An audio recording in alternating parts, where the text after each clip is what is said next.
Pemirsa, penambahan kasus COVID-19 baru yang dilaporkan Bali masih ada di 3 digit. Per 5 Mei 2021, jumlahnya mengalami penurunan jika dibandingkan sehari sebelumnya.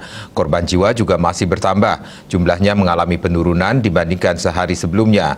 Sementara itu, pasien sembuh masih terus bertambah. Jumlahnya kali ini lebih sedikit dari kasus baru.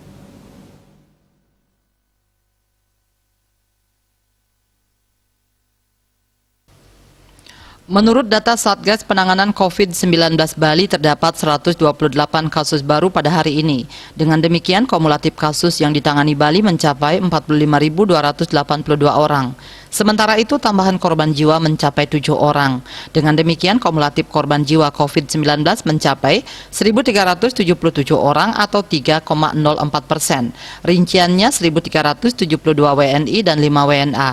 Pasien sembuh bertambah mencapai 104 orang, sehingga total pasien sembuh saat ini sebanyak 42.650 orang atau 94,19%. Jumlah kasus aktif yang masih dirawat maupun menjalani karantina berjumlah 1.255 orang atau 2,77%. Mereka dirawat di 17 rumah sakit dan dikarantina di Bapelkesmas, UPT Nyitdah, Wisma Bima, dan BPK Pering. Dia Dewi, Bali Pos melaporkan.